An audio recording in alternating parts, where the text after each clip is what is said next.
আসসালামু আলাইকুম। আপডেট বাংলা সংবাদে স্বাগতম। শুরুতে জানিয়ে দেব সংবাদ শিরোনাম।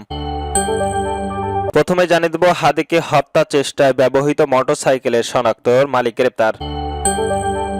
আরও জানিয়ে দেব কার্যক্রম নিষিদ্ধ আওয়ামী লীগের ৩ নেতা গ্রেপ্তার। আরও জানিয়ে দেব গণভোটের ব্যালট পেপার হবে গোলাপি, ফেলতে হবে একই বাক্সে। সর্বশেষ জানিয়ে দেব দক্ষিণ সুদানের সন্ত্রাসী হামলায় বাংলাদেশি ৬ শান্তিরক্ষী নিহত। শুনছিলেন সংবাদ শিরোনাম, এবার বিস্তারিত। হাদিকে হত্যা চেষ্টা ব্যবহৃত মোটরসাইকেলের মালিক গ্রেপ্তার। ইনকিলাব মঞ্চের মুখপাত্র ও ঢাকা ৮ আসনের স্বতন্ত্র প্রার্থী শরীফ ওসমান বিন হাদিকে হত্যা চেষ্টা ব্যবহৃত মোটরসাইকেল শনাক্ত করা হয়েছে। সেই মোটরসাইকেলের মালিক গ্রেপ্তার হয়েছেন র্যাপিড অ্যাকশন ব্যাটালিয়ন র্যাব। রোববার ১৪ ডিসেম্বর রাজধানীর মোহাম্মদপুর থেকে তাকে গ্রেপ্তার করা হয়েছে বলে জানিয়েছেন র্যাব। বিষয়টি নিশ্চিত করেছেন র্যাবের লিগ্যাল অ্যান্ড মিডিয়া ইয়ং এর পরিচালক young commander Iftekhar Chowdhury. RAB জানায় রাজধানীর মোহাম্মদপুর এলাকা থেকে আব্দুল হান্নানকে গ্রেপ্তার করা হয়। পরে তাকে পল্টন থানার পুলিশের কাছে হস্তান্তর করা হয়। ওসমান হাদিকে হামলার ব্যবহৃত মোটরসাইকেলটির নম্বর ৫৪-৬৩-৭৫ বলে জানায় র্যাব। গ্রেপ্তারকৃত হান্নানের বাবার নাম মোহাম্মদ আবুল কাশেম, তার বাড়ি চাঁপাইনবাবগঞ্জের। র্যাব আরো জানান হামলার ঘটনায় হান্নান সরাসরি জড়িত কিনা তা তদন্ত করে দেখা হচ্ছে। এদিকে শনিবার ১৩ ডিসেম্বর রাতে শরীফ ওসমান হাদির চিকিৎসায় গঠিত মেডিকেল বোর্ড থেকে এক বিবৃতিতে জানানো হয় এভার কেয়ার হাসপাতালে ক্রিটিক্যাল কেয়ার ইউনিটের ভর্তি রয়েছেন তিনি। মেডিকেল বোর্ড জানায় ওসমান হাদির শারীরিক অবস্থা এখনো আশঙ্কাজনক। মস্তিষ্কে মারাত্মকভাবে ক্ষতিগ্রস্ত হয়েছে, ফুসফুসের ইনজুরি বিদ্যমান, তবে তার কিডনির কার্যক্রম ক্ষমতা বর্তমানে ফিরে এসেছে। বিবৃতিতে মেডিকেল বোর্ড আরো জানায় গুলিবদ্ধ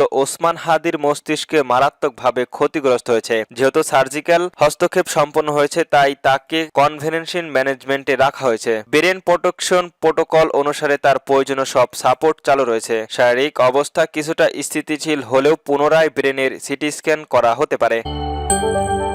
কার্যক্রম নিষিদ্ধ আওয়ামী লীগের ৩ নেতা গ্রেপ্তার। খাগড়াছড়ি জেলার ডিবি পুলিশ ও সদর থানা পুলিশের অপারেশনের ডেভিড হান্ট ইভেন্ট 2 অভিযানে খাগড়াছড়ি জেলার ডিবি পুলিশ ও সদর থানার পুলিশের যৌথ অভিযানে নিষিদ্ধ সংগঠন আওয়ামী লীগের ৩ নেতাকে গ্রেপ্তার করা হয়েছে। শনিবার ১৩ ডিসেম্বর রাতে খাগড়াছড়ি সদর থানার ওসি মোহাম্মদ কাই কিসুরুক ও জেলা DB police OC Mezba Uddin নেতৃত্বে সদর বিভিন্ন এলাকায় অভিযান চালানো হয়। অভিযান জেলায় যুবলীগের ১ নং সদস্যের বোরাখান উদ্দিন চৌধুরীর আওয়ামী লীগের কার্যক্রমের সামনে থেকে জেলা স্বেচ্ছাসেবক লীগের নেতা হাবিবুর রহমান হাবিবকে শাস্তিনগর থেকে পৌর যুবলীগের নেতা মোহাম্মদ রুবেলকে কুমিল্লায় টিম এলাকা থেকে গ্রেপ্তার করা হয়। সদর থানার ওসি মোহাম্মদ কিসুল জানান আগামী নির্বাচনে বানচাল করার লক্ষ্যে নাশকতার প্রস্তুতির সময় তাদেরকে গ্রেপ্তার করানো হয়েছে। তিনি জানান সাধারণ মানুষের জনমাল রক্ষায় ও নিরাপত্তা নিশ্চিত করার জন্য ডেরিভিল হ্যান্ড ইভেন্ট 2 অপারেশন চলমান থাকবে।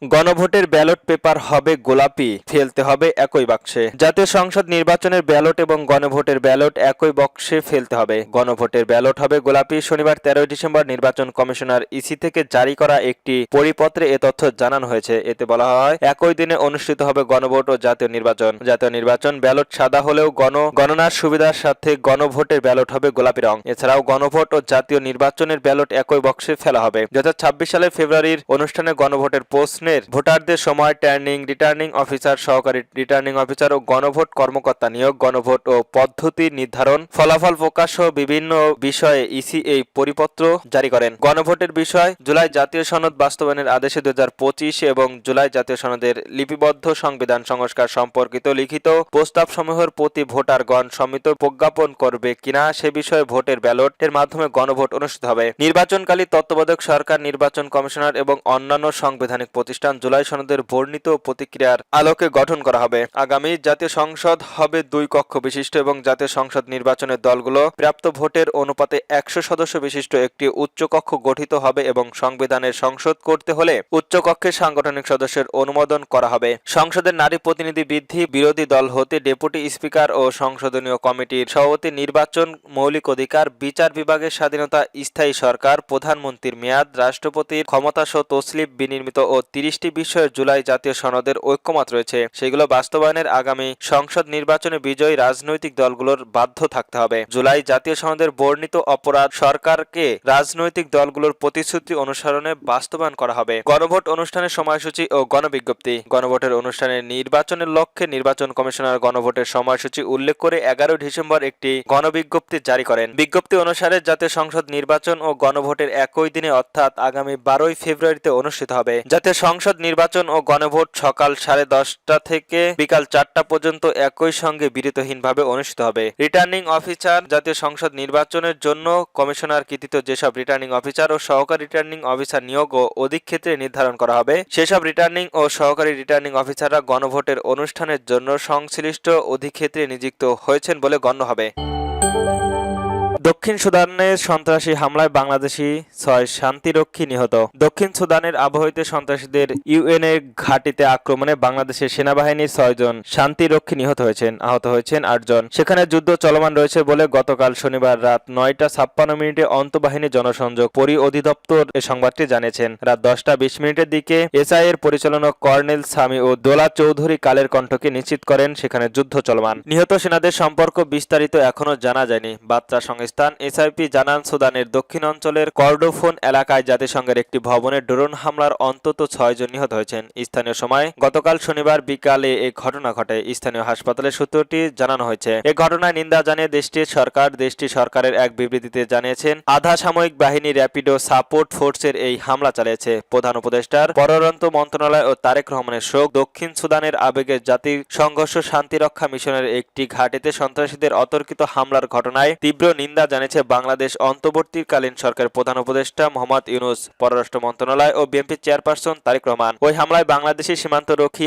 হতাহতের ঘটনা পৃথক বিবৃতিতে এই শোক জানানো হয়। গত রাতে প্রধান উপদেষ্টা প্রেস উইং থেকে পাঠানো বিবৃতিতে বলা হয়, শান্তিরক্ষার উপর হামলায় অন্তর্বর্তীকালীন শান্তি ও মানবতার বিরুদ্ধে গুরুতর অপরাধ। এই ঘটনায় জাতিসংঘ ও আন্তর্জাতিক সম্প্রদায়কে শান্তিরক্ষাকে নিরাপদে আরো জোরদার কার্যকরের পদক্ষেপ গ্রহণের আহ্বান জানান তিনি। বিবৃতিতে প্রধান উপদেষ্টা বলেন, জাতিসংঘের শান্তিরক্ষার কার্যক্রমের বাংলাদেশের বিপুল অবদান আন্তর্জাতিকভাবে স্বীকৃতি। বীরদের এই আত্মত্যাগের এদিকে জাতির গৌরব, অন্যদিকে গভীর বেদনাদায়ক। আহত শান্তিরক্ষীদের সর্বোচ্চ চিকিৎসা ও প্রয়োজনীয় সহায়তা দিতে প্রস্তুত, জরুরি ভিত্তিতে অবস্থা গ্রহণের জন্য এই মাধ্যমে জাতিসংঘের প্রতি অনুরোধ জানানো হয়েছে। এই দুঃসময়ে সরকারের শান্তিরক্ষীদের পরিবারগুলোর পাশে রয়েছেন। নিহত সীমান্তরক্ষীদের মরদেহ দ্রুত দেশে ফিরিয়ে আনা এবং আহতদের সুচিকিৎসা নিশ্চিত করে বাংলাদেশ সরকার জাতিসংঘের সঙ্গে ঘনিষ্ঠভাবে যোগাযোগ চালিয়ে যাচ্ছে বলে বিবৃতিতে উল্লেখ করা হয়। পৃথক বিবৃতিতে পররাষ্ট্র মন্ত্রণালয় নিউ ইয়র্কের বাংলাদেশ জাতিসংঘের নিবিড় যোগাযোগ বজায় রেখে সংশ্লিষ্ট বাংলাদেশের শান্তি রক্ষা